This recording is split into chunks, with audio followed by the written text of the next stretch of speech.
जनसभा को संबोधित किया। दिल्ली में मुख्यमंत्री पुष्कर सिंह धामी ने बीजेपी के राष्ट्रीय अध्यक्ष जेपी नड्डा से मुलाकात की। सीएम ने जेपी नड्डा को जन्मदिन की शुभकामनाएं दी। आज जेपी नड्डा का जन्मदिन है। इस मौके पर सीएम ने नड्डा से मुलाकात कर शुभकामनाएं दी।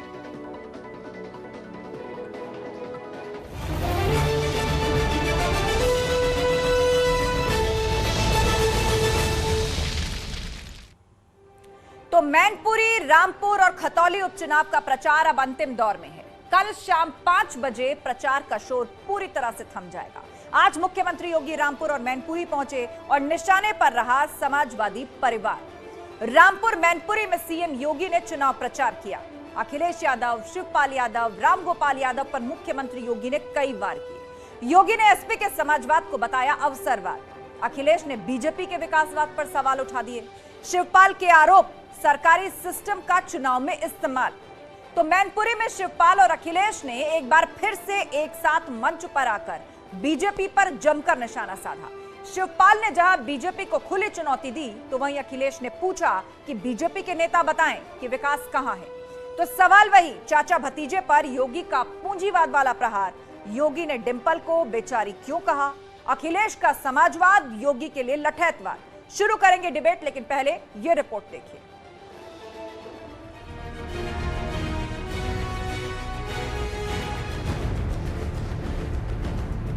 उपचुनाव की लड़ाई, पुलिस की दुहाई। जितनी भी धमकी दें, उतनी वोट और बढ़ाने का काम करना। ये पुलिस इसलिए जा रही है कि आप वोट ज्यादा से ज्यादा डालें। ये बताने जा रही है कि चुनाव के दिन 5 तारीख को घर पे न रहें, ज्यादा से ज्यादा वोट डालें। सीएम योगी और अखिलेश आमने सामने। अखिलेश जी का समाजवाद तो अवसरवादी समाजवाद है। हमें तो भाजपा के लोगों की बीमारी का ही नहीं पता, और इनकी बीमारी का इलाज किस दवाई से वो भी नहीं पता। जब हम और चाचा अलग अलग होते हैं तो कहते हैं देखो कैसे परिवार नहीं एक कर सकते। क्या राजनीति करेंगे जो परिवार एक न कर सकें, और जैसे ही हम लोग एक हो जाए तो कहते हैं बड़े परिवारवादी लोग हैं। मैनपुरी के रण में परिवारवाद वर्सेस विकासवाद। शिवपाल जी का जो समाजवाद है वह है जिसकी लाठी उसकी भैंस। प्रोफेसर रामगोपाल यादव का समाजवाद वह पूंजीवाद में बदल गया है। अखिलेश जी का समाजवाद तो अवसरवादी समाजवाद है। मैनपुरी का रण, जारी जबानी जंग। तो आज वो घड़ियाली आंसू बहा करके बयान देने में या शब्दों का मतलब मायाजाल फैलाने में मोहम्मद आजम खान का कोई जवाब नहीं है। इसमें श्री अखिलेश यादव जी जरूर अपने चच्चा से पीछे हैं। तो इस प्रकार के बयान दे करके सुर्खियां बटोरने की उनकी आदत है। आरोप प्रत्यारोप, बढ़ा जीत का स्कोप। आजम को अभी इतना हैसियत नहीं है, वो बकवास कर रहे हैं और बौखला गए हैं। ये पागल भी हो जाएंगे। उनके लिए आप सब लोग जो है इनको सुनने के लिए तैयार नहीं है, यकीन करने के लिए भी तैयार नहीं है। 50 साल आपने उनको दिए, हमें सिर्फ 50 महीने दीजिए, और इन 50 महीनों में जो रामपुर पर जो कलंक लगा हुआ है, हम उस कलंक को मिटाकर रामपुर का नाम देश में सुनहरे अक्षरों में लिखेंगे।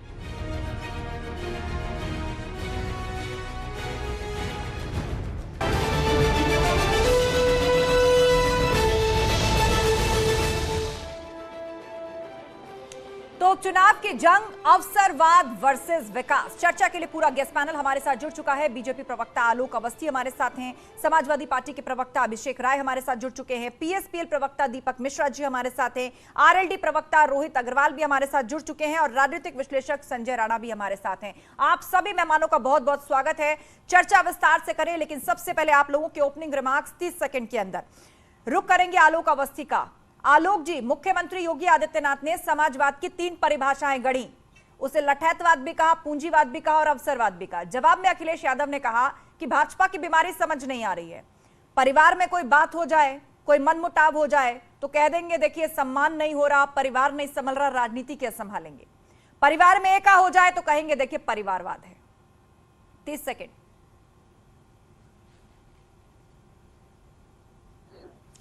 देखिए, जो समाजवाद अखिलेश यादव फॉलो करते हैं वो 5 स्टार कल्चर का समाजवाद है। वहाँ व्हाइट हाउस जैसी जो है महल जैसा घर है, करोड़ों रुपए की गाड़ी है, और उस जनता से कोई जुड़ाव नहीं है।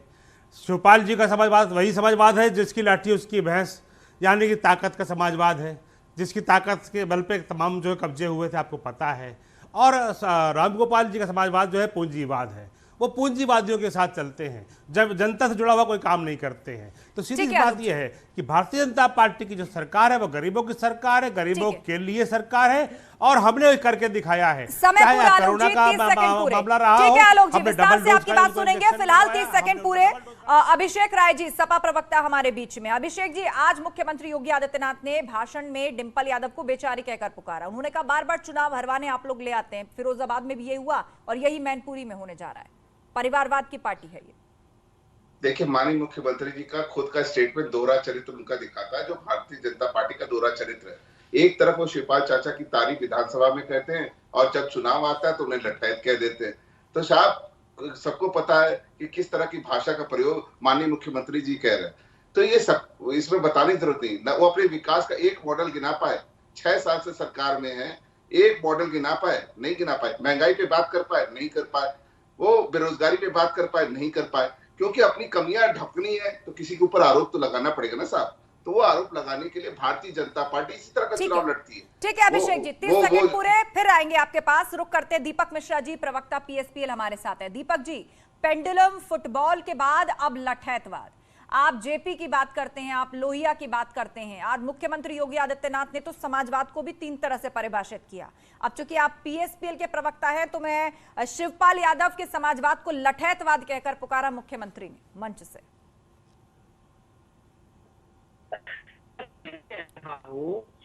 एक उपनिषद का वाक्य है, भावना जिनकी शब्दावली में ठोक दो, पीट दो, कुचल दो है। और योगी जी भूल गए, इतना ज्यादा विस्मृत नहीं उनके मस्तिष्क में होनी चाहिए। अभी कुछ ही दिन पहले वो कह रहे थे कि लोहिया और जयप्रकाश को उन्होंने शिवपाल सिंह की लेखनी के माध्यम से जाना, या तो वो तब गलत थे या अब गलत थे, तो पहले तो वो स्पष्ट कर दें। ठीक है दीपक जी, 30 सेकंड पूरे, लौटेंगे फिर आपके पास। रोहित अग्रवाल जी हमारे साथ हैं, आरएलडी के प्रवक्ता। रोहित अग्रवाल जी, मैनपुरी के माध्यम से ये जंग और दिलचस्प हो रही है। रामपुर भी पहुंच गए अखिलेश यादव चुनाव प्रचार के लिए। मुख्यमंत्री योगी आदित्यनाथ भी आज रामपुर आए, उन्होंने जवाब दिया यहां मंच से। एक बार फिर से यादव परिवार के एक एक चेहरे को उन्होंने निशाने पर लिया। लेकिन खतौली उपचुनाव की जो सीट है, आपका सहयोगी है समाजवादी पार्टी या सपा, तो आपको लग रहा है कि जो पूरी जंग मैनपुरी के इर्द गिर्द सिमट करके रह गई है, चेहरों के आरोप प्रत्यारोप, मैनपुरी से भी कोई संदेश निकल रहा है क्या इस आरोप प्रत्यारोप के भीतर? देखिए, कहाँ मैनपुरी के इर्द गिर्द सिमट के रह गई है। आप देखिए, मुख्यमंत्री जी तो खतौली भी आए थे, उप मुख्यमंत्री जी तो मुझे लगता है रात्रि विश्राम भी करके गए हैं खतौली के अंदर, और रामपुर के अंदर भी मुख्यमंत्री जी जा रहे हैं, पूरी कैबिनेट जा रही है भारतीय जनता पार्टी की। तो कैसे आप कह सकते हो कि खाली मैनपुरी तक सिमट के रह गई है? मुझे ये समझ में नहीं आ रहा कि भारतीय जनता पार्टी की सरकार तो बनने बिगड़ने जा नहीं रही है, ना सरकार कमजोर होने जा रही है इस उपचुनाव से, फिर इतनी बेचैनी क्यों है? इसका मतलब ये है कि भारतीय जनता पार्टी अपनी हार भांप चुकी है और भारतीय जनता पार्टी को समझ में आ चुका है कि इस उपचुनाव में तीनों सीटें भारतीय जनता पार्टी हारने जा रही है। यही कारण है कि भारतीय जनता पार्टी 30 सेकंड पूरे, फिर आएंगे आपके पास, लौटेंगे आपके पास, विस्तार से बात सुनेंगे। लेकिन संजय राणा जी, आज के आरोप प्रत्यारोप को आप कह लीजिए कि वो नेक्स्ट लेवल पर चला गया। अभी तक हम देख रहे थे आजम खान अपनी बात कर रहे हैं, अखिलेश यादव अपनी बात कर रहे हैं, सीएम योगी अपनी बात कर रहे हैं, एक दूसरे का जवाब दे रहे हैं। लेकिन आज तो समाजवाद की परिभाषाएं गढ़ दी गई। इतना ही नहीं, डिंपल यादव को बेचारी कहकर पुकारा गया और यह कहा गया कि पहले भी फिरोजाबाद से हारी, उनको हरवाने के लिए लाया जाता है, और अब भी मैनपुरी में दिक्कत हो रही है, तो एक बार फिर से डिंपल यादव का चेहरा आगे किया गया। गुड इवनिंग आस्था जी। देखिए, ऐसा जो होता है कि जब कोई चुनाव होता है उसमें इस तरह की भाषा का उपयोग किया जाता है, उत्साहित किया जाता है। देखिए, ऐसा है, आपने देखा होगा कि ये जो चुनाव है बहुत ही महत्वपूर्ण है अखिलेश यादव जी के लिए, क्योंकि अखिलेश यादव जी की प्रतिष्ठा दांव पे लगी हुई है। उन्होंने अपनी पत्नी श्रीमती डिंपल यादव जी को वहां पे उतारा। देखिए, जब से अखिलेश यादव जी नेतृत्व संभाला तब से वो कोई भी चुनाव जीते नहीं है, चाहे 14 ले लीजिए, चाहे निकाय चुनाव 15 ले लीजिए, चाहे 17 ले लीजिए, चाहे 19 ले लीजिए, चाहे 21 का निकाय चुनाव हो, चाहे 22 का चुनाव हो। तो इनके लिए ऊपर एक बहुत बड़ा प्रश्न चिन्ह है। उसके लिए वो अपनी एड़ी जोड़ी का जोर लगा रहा है भारतीय जनता पार्टी का। भारतीय जनता पार्टी के पास हारे जीते उससे फर्क नहीं पड़ता, लेकिन वो कोशिश पूरा कर रहे हैं कि किसी तरह की चुनाव निकाल दिया जाए। उसमें हम ठीक है। लोग समय 30 सेकंड पूरे डिस्कस करेंगे। संजय जी, 30 सेकंड पूरे, वक्त पूरा आएंगे आपके पास। तो अब विस्तार से डिबेट की शुरुआत करते हैं। सबसे पहले रुक करेंगे आलोक अवस्थी जी का। आलोक जी, मुख्यमंत्री सभी सीटों पर जनसभाएं कर रहे हैं। मैनपुरी तो वो फिर आज आए हैं, एक बार फिर से उन्होंने यहां पर जनसभा की है। डिप्टी सीएम्स की जनसभाएं हो रही हैं, डोर टू डोर कैंप हो रहा है, कई मंत्री कैंप किए हुए हैं मैनपुरी के अंदर, और जिन सीटों पर उपचुनाव हो रहे हैं इसको सपा इस तरीके से आगे रख रही है कि मुकाबला बड़ा कड़ा है, बीजेपी को हार का एहसास हो गया है, इसीलिए इतना जोर लगाना पड़ रहा है कि सीएम, डिप्टी सीएम, तमाम मंत्री जुटे हुए हैं।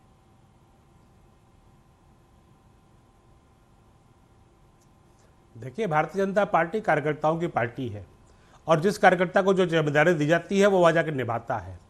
हमारे यहाँ 5 स्टार कल्चर नहीं है कि अखिलेश यादव जी बंगले से बाहर नहीं निकलते थे, गर्मी में एसी में लेटते थे। उनके सहयोगी दल ने स्वयं उन पर आरोप लगाया था कि वे एसी कमरे से बाहर नहीं निकलते हैं। आपने देखा होगा आजमगढ़ और रामपुर का जो उपचुनाव हुआ था, श्रीमान अखिलेश यादव कमरे में एसी चला के रह रहे थे, व्हाइट हाउस से बाहर नहीं निकलते थे। हमारे यहाँ ऐसी कोई परिपाटी नहीं है। हमारे यहाँ कंधे से कंधे मिलाकर मुख्यमंत्री जी हो, चाहे डिप्टी सीएम हो, चाहे पूरा परिवार एक साथ है, वो जनसभाएं भी हो मैदान रही में हैं। किसके पक्ष में है? देखिए आस्था जी, वो किसके पक्ष में खड़े हैं? स्वयं उनकी पत्नी को उन्होंने उतारा है, इसलिए पक्ष में खड़े हैं। जब उनके भाई लड़ रहे थे आजमगढ़ में तो वहां क्यों नहीं चले गए और परिवारवाद से बाहर क्यों नहीं निकल पाते श्रीमान अखिलेश यादव जी? आज अगर वहां पर डिंपल यादव जी चुनाव नहीं लड़ रही होती तो क्या श्रीमान अखिलेश यादव जी एसी कमरे छोड़ करके बाहर जाते? क्यों नहीं खतौनी गए अभी तक चुनाव लड़ाने के लिए? वो क्यों नहीं रामपुर के अंदर गए श्रीमान अखिलेश यादव? ये सवाल मैं 3 दिन से लगातार पूछ रही हूँ, आरएलडी के प्रवक्ता से भी पूछ रही हूँ, सपा के प्रवक्ता से भी पूछ रही हूँ कि अभी तक खतौली क्यों नहीं गए? रामपुर भी इतने सवाल उठने के बाद वो पहुंचे। अभिषेक राय, हाँ, इस पर जवाब दें। बोलिए। आप अगर मुझे समय दीजिए तो मैं बता दूं। जी बोलिए अभिषेक जी, आप ही से सवाल है। नहीं, मैं रोहित अग्रवाल बोल रहा हूँ, राष्ट्रीय लोकदल से। रोहित जी, ठीक है, रोहित जी आपके पास लौटेंगे, लेकिन उससे पहले जो प्रश्न आलोक अवस्थी ने उठाया उसका जवाब अभिषेक राय देंगे। और अभिषेक राय जी, अब से थोड़ी देर पहले अखिलेश यादव का ही ट्वीट है, मैं पढ़ के सुना देती हूँ। आलोक जी आप भी सुन लीजिएगा क्योंकि आपके पास भी आऊंगी। अखिलेश यादव लिख रहे हैं, बच के रहो उन मौका परस्तों से जो बस लिबास के फकीर हैं। अभिषेक जी देखिए, एकदम राष्ट्रीय अध्यक्ष जी ने जो ट्वीट किया है वो सबके समझ में आता है। आप एक चीज मुझे बता दें, ये अखिलेश यादव जी चाहते क्या है? अगर वो कहीं चुनाव प्रचार के लिए नहीं जाते तो इनको दिक्कत है, चुनाव प्रचार के लिए जाते तो दिक्कत है। इतना डर क्यों है राष्ट्रीय अध्यक्ष जी से हमारे? ये डर अच्छा है क्योंकि जनता उनको पसंद करती, सबसे युवा मुख्यमंत्री थे वो, और आज भी जनता की जो पसंद है वो अखिलेश यादव है। अगर ये अपने तंत्र और बातें जब आप लोग करते हैं ना अभिषेक राय जी, नहीं बिल्कुल मैं उसी पर सवाल आपसे पूछ रही हूँ कि जब आप लोग इस तरह की बातें सामने रखते हैं तो उसके लिए भी भाजपा की तरफ से कहा जाता है कि आप पहले से एक भूमिका बना रहे हैं, एक फ्रेम तैयार कर रहे हैं। कोई भूमिका नहीं बना रहे हैं, सुन लीजिए कि हार हो जाएगी उससे पहले आप लोग भूमिका बना रहे हैं, एक माहौल बना रहे हैं। मेरी बात आप सुन लें। जी आजमगढ़ की सीट हम 8000 से मानते हैं, हम वो चुनाव हार गए, लेकिन मैनपुरी में हम रिकॉर्ड मतों से जीतने जा रहे हैं। इनका डर इतना है कि साहब हमारी जिस सपा का झंडा है उसको सारी गाड़ियों को रोका जा रहा है, और भाजपा के नेता खुलेआम चल रहे हैं। ये इतना दुर्व्यवहार हो रहा है मैनपुरी में, वो सारे आम सबको दिख रहा है। और आप बताइए, इस तरह का शासन प्रशासन मैंने कभी नहीं देखा। ठीक है, इसका जवाब आलोक अवस्थी जी। अब बोलिए आलोक अवस्थी जी, सपा का झंडा है तो गाड़ी की चेकिंग होगी, भाजपा का झंडा है तो उसको पूरा मैं तो श्रीमान अखिलेश लूट फ्री दिया जाएगा। खुलेआम लूट हो रही है साहब। ठीक है, आलोक अवस्थी जी चुनाव आयोग के अंदर जो प्रशासन जवाब है, और उसके बाद चुनाव रोहित आयोग अग्रवाल जिसको ठीक समझेगा उससे पूछताछ करेगा, जिससे चुनाव आयोग चाहेगा उससे पूछताछ करेगा। ये चुनाव आयोग का वो निर्णय है। मैं सिर्फ अखिलेश यादव जी के ट्वीट के ऊपर एक बात कहना चाहता हूँ। अखिलेश यादव जी के ट्वीट में मैं इतना कहूंगा कि कोई ऐसे सगा नहीं जिसको हमने ठगा नहीं। यह पूछ रहे हैं श्रीमान राहुल गांधी जी, मायावती जी और ओम प्रकाश राजभर जी कि कोई ऐसा सगा नहीं जिसको हमने ठगा नहीं। यह अखिलेश यादव जी ने अपने ट्वीट के माध्यम से जो कहा है, मैं उनका जवाब दे रहा हूँ। और रही बात तलाशी की, चुनाव आयोग देखता है कि कौन गुंडा है, कौन मवाली है, किसके पास हथियार हो सकता है, किसके पास। तो पूछ रहे हैं राहुल गांधी जी, मायावती जी, ओम प्रकाश राजभर। ठीक है रोहित अग्रवाल जी, खतौली सीट पर कब आ रहे हैं आपके सहयोगी दल चुनाव प्रचार के लिए, आपके लिए वोट मांगने? देखिए, ऐसा है आस्था जी कि खतौली सीट पे राष्ट्रीय लोकदल अपने सिंबल पे चुनाव लड़ रहा है। और समाजवादी पार्टी के जो भी नेताओं की हमें जरूरत थी वो वहां पे आ रहे हैं और निरंतर आ रहे हैं। समाजवादी पार्टी के विधायक भी हमें साथ दे रहे हैं और डोर टू डोर कैंपेन में भी साथ दे रहे हैं। और वहां माननीय जयंत चौधरी जी ने खुद अपनी कमान संभाल रखी है। मैं कहना चाहूंगा आलोक अवस्थी जी से कि कृपया करके व्हाइट हाउस को बदनाम ना करें। व्हाइट हाउस भी एक लोकतंत्र के स्टेट की पहचान है, और वो भी यूनाइटेड स्टेट्स ऑफ अमेरिका का जो प्रेसिडेंट हैं वो वहां पे रहते हैं। तो इसलिए कृपया करके व्हाइट हाउस को बदनाम करने का काम ना करें, इस तरीके से जनता को गुमराह ना करें। और परिवारवाद की बात तो बिल्कुल मत करें, क्योंकि खतौली के अंदर जिस अपराधी की पत्नी को आपने टिकट दिया है, अखिलेश यादव को अखिलेश यादव जो मैनपुरी छोड़ करके क्यों नहीं बाहर निकल पा रहे हैं? खाली परिवार के प्रेम में वो बाकी लोगों को क्यों छोड़ दे रहे हैं? आखिर क्या कारण है खतौली नहीं जा रहे हैं? क्या कारण है रामपुर में चच्चा उनको पुकार रहे हैं वहां पर नहीं जा रहे हैं? और जो चच्चा आजम खां पुलिस वालों को गालियां बकते थे, उनको जूते चटवाने की बात करते थे, आज पुलिस जिंदाबाद के नारे क्यों लगा रहे हैं? उनका ऐसा हौसला क्यों गिर गया है? इसका जवाब अखिलेश यादव जी की पार्टी के नेता को देना चाहिए। आप लोग ऐसे मत लड़िए आपस में, ऐसे मत लड़िए आपस में। सबको बराबर मौका मिल रहा है अपनी बात रखने का, और इस तरह आपस में बोलेंगे आप लोग तो आप खुद ही आपकी बात साफ नहीं जा पाएगी जनता तक। क्या फायदा अपना पक्ष रखने का इस तरह से? शांत होइए, सभी शांत होइए। माननीय नेता है और वो उत्तराखंड से आती है तो एक तरह से बहन के समान होती है। लेकिन देखिए आस्था जी, ये विषय उतना इम्पोर्टेंट नहीं, विषय बहुत इम्पोर्टेंट कि क्यों अखिलेश यादव जो इतनी मेहनत कर रहे हैं मैनपुरी में। तो आपको पहले भी हम लोग डिबेट में डिस्कस किए थे कि मैनपुरी का जो गणित है, जाति समीकरण, अगर मुस्लिम और यादव को मिला ले तकरीबन 5.5 का होता है, 5.5 लाख। वैसे भारतीय जनता पार्टी है क्योंकि उनकी धर्मपत्नी लड़ रही है, वो धर्मपत्नी मतलब वो खुद लड़ रहे हैं। एक तरह से ये मैनपुरी का हारना, उनके पिताजी की सीट को हारना, उनकी पत्नी का हारना मतलब खुद का हारना। तो एक तरह से अगर ये हार गए समझिए उत्तर प्रदेश में विपक्ष खत्म हो जाएगा। इसीलिए अपने एड़ी चोड़ी का उन्होंने दाव लगा रखा है, जोर लगा रखा है कि किसी तरह ये सीट को निकाल लें। नो डाउट आज के दिन में अगर रास्ते देखेंगे तो देखिए मुख्यमंत्री जी मेरे पड़ोसी हैं, मैं जानता हूं व्यक्तिगत रूप से भी और सार्वजनिक रूप से भी। वे शास्त्रों के ज्ञाता हो सकते हैं, गोरखवाणी के ज्ञाता हो सकते हैं, लेकिन मैं लिखित तौर पे दे सकता हूं उन्हें समाजवाद की जानकारी नहीं है। खुद भाजपा के ही संविधान में उपखंड संविधान की आत्मा है, उसको इस तरह से नहीं अवमूल्यित करना चाहिए। ठीक है आप चुनाव लड़ें। और एक और बात कहेंगे, मेरे एक मित्र ने एक शेर पढ़ा था, मुझे आज याद आ गया है, जो योगी जी के भी उतने ही अच्छे मित्र हैं कि हर मौसम में फतवे जारी किया करो, सबको रुसवा बारी बारी किया करो। आप दुर्गा पूजते हैं, आप सरस्वती पूजते हैं, आप नारियों के सम्मान की बात करते हैं, और एक नारी जो घर के चौखटे से बाहर निकलकर चुनाव लड़ रही है, आप उसके लिए बेचारी शब्द का प्रयोग करते हैं। किसी का पत्नी होना क्या गुनाह है? और अखिलेश जी कर क्या रहे हैं? अखिलेश जी अगर उनकी अर्धांगिनी डिंपल जी हैं तो वो उनके अर्धांग तो हुए, वो अपने धर्म का पालन कर रहे हैं, ये भी आपको दिक्कत है।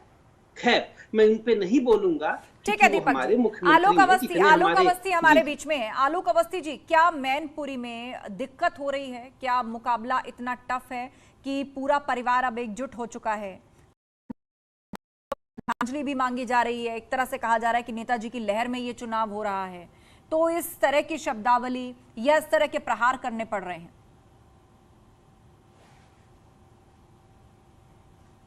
देखिए निश्चित बात है कि नेताजी मुलायम सिंह यादव जी और अखिलेश यादव जी में जमीन आसमान का अंतर है। जो जमीनी पकड़ नेताजी की रही है, अखिलेश यादव जी ऐसे एक हवाई नेता बन के रहे हैं, एक पार्ट टाइम पॉलिटिशियन की उनकी भूमिका रही है। जब चुनाव आता है तो वो जागृत हो जाते हैं, उसके बाद वो सो जाते हैं। और जिस समाजवाद की बात कर रहे हैं हमारे दीपक मिश्रा जी, मैं पूछना चाहता हूँ कौन सा वो समाजवाद था जो आतंकवादियों के मुकदमे छोड़ने के लिए आपको जो है बढ़ावा देता था? ये कौन तरह का समाजवाद था कि दंगाई खुलेआम दंगा करते थे, लूटते थे और आपकी पार्टी की सरकार होने पे जो समर्थन दिया जाता था? कौन तरह का समाजवाद था जो कि अमीरों के जो है सिक्के किए हुए हैं? क्या कारण है कि प्रदेश में अन्य स्थानों पर भी उपचुनाव हो रहा है, वो क्यों नहीं जा पा रहे हैं? क्या मजबूरी आ गई है कि उसके जवाब में, ठीक है अभिषेक राय मैं आ रही हूँ आपके पास। आलोक जी, उसके जवाब में अभिषेक राय ने यह कहा कि आजमगढ़ में तो वहां की लोकल यूनिट ने कहा था कि आप मत आइए, हम ये सीट आपको भेंट करेंगे, हमसे गलती हो गई, चुनाव हार गए, मात्र 8000 के मतांतर से हार गए। वो चुनाव जो है वो समाजवादी पार्टी की लोकल यूनिट भेंट करना चाह रही थी उनको। मैं बात कंप्लीट कर दूं, मैं जवाब देना चाहूंगा आलोक भाई का। जवाब देना चाहता हूं, सुन लीजिए जवाब। देश का आज भारत का सबसे बड़ा आतंकवादी, उसको भारतीय जनता पार्टी की सरकार ने कंधार पे ले जाके छोड़ा। जो आज भारत का सबसे मैनपुरी पर आ जाइए। दुश्मन है। मैं फैक्ट पे आ रहा हूँ, जो इन्होंने आरोप लगाया उसकी बात कर रहा हूँ, मैं उस आरोप का जवाब दे रहा हूँ। तो ये भारतीय जनता पार्टी पीडीपी के साथ गठबंधन कर लेती है सत्ता के लिए। इस तरह के कहते हैं ना अवसरवादी लोग, ये हमें सिखाएंगे अवसरवाद, राष्ट्रीय अध्यक्ष जी को सिखाएंगे।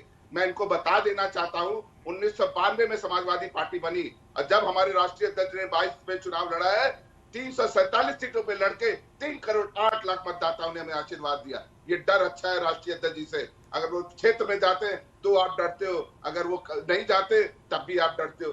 बहुत अच्छा है ये डर। कम से कम आप ये तो मानते हो कि जनता की आवाज बुलंद करने के लिए युवाओं की, बेरोजगारों की और गरीब जनता की, दलितों की, शोषितों की, सारे समाज की आवाज करने के लिए राष्ट्रीय अध्यक्ष जी अखिलेश यादव जी खड़े हैं। ये डर भारतीय जनता पार्टी के अंदर होना चाहिए। ठीक है आलोक अवस्थी जी, ये डर है, ये डर है कि आपको इस तरह के प्रयोग करने पड़ रहे हैं। हिटलर शाही नहीं चलेगी साहब। देखिए, यह एक गैर जिम्मेदार बयान है, क्योंकि भारतीय जनता पार्टी के नेता लगातार जनता के बीच में जो है हर चुनाव में जाते हैं। समाजवादी पार्टी के नेताओं की तरह नहीं कि पत्नी चुनाव लड़ेगी तो चुनाव लड़ाने जाएंगे, भाई लड़ रहा होगा या कोई कार्यकर्ता लड़ रहा होगा तो चुनाव लड़ाने नहीं जाएंगे। क्या कारण है कि रामपुर के अंदर घुसने में शांत हो जाइए अभिषेक राय, अब जवाब सुन लीजिए। अभिषेक राय शांत हो जाइए, जवाब सुन लीजिए, उसके बाद रोहित अग्रवाल। सीमा के अंदर ऐसा कौन से कांटे लगे हुए कि अखिलेश यादव नहीं जा पा रहे हैं? अरे आप क्यों डर रहे हो? रामपुर के अंदर जाना चाहिए उनको। क्यों गए तो थे रामपुर जा रहे हैं? जो समाजवादी पहुंच गए अखिलेश यादव रामपुर, भाषण दिया है, जो जमीनों पे कब्जा करवा रहे थे, तो वहाँ पे श्रीमती है उनकी श्रीमती जी लड़ रही है। क्यों नहीं गए थे रामपुर उस समय जब चुनाव हुआ था? क्यों नहीं गए थे आजमगढ़ के अंदर जिसमें वहाँ के आप खुद सांसद थे? कहा ना उसके लिए आलोक अवस्थी जी कि वो भेंट करना चाह रहे थे आजमगढ़ जीत के अखिलेश यादव को, पर हार गए। ये गलती हुई इन लोगों से। अखिलेश यादव की कोई गलती नहीं है, लोकल यूनिट भेंट करना चाह रही थी आजमगढ़ सीट उनको जीत, 8,000 के मतांतर से हार गए। ठीक है, शांत हो जाइए आप लोग। रोहित अग्रवाल, सब लोग क्लोजिंग रिमार्क्स रखेंगे। मेरे पास उतना ही समय बचा है, सब लोग 20-20 सेकंड में क्लोजिंग रिमार्क रखेंगे। रोहित अग्रवाल जी, देखिए, पूरी तरीके से भारतीय जनता पार्टी से जनता त्रस्त हो चुकी है और भारतीय जनता पार्टी जिस तरीके से जनता के मुद्दों के ऊपर जनता को ठगने का काम कर रही है और 2022 के मैनिफेस्टो को भी एक भी काम कहीं ये टेंट होगा समाजवादी पार्टी के लिए, बहुत बड़ा टेंट होगा अखिलेश यादव के नेतृत्व के लिए। तो इसमें देखना होगा कि दिलचस्प होगा कि 8 तारीख को रिजल्ट क्या आता है और उसमें कौन जीतता कौन हारता है। बिल्कुल इंतजार रहेगा। जाते जाते दीपक मिश्रा जी 20 सेकंड सर।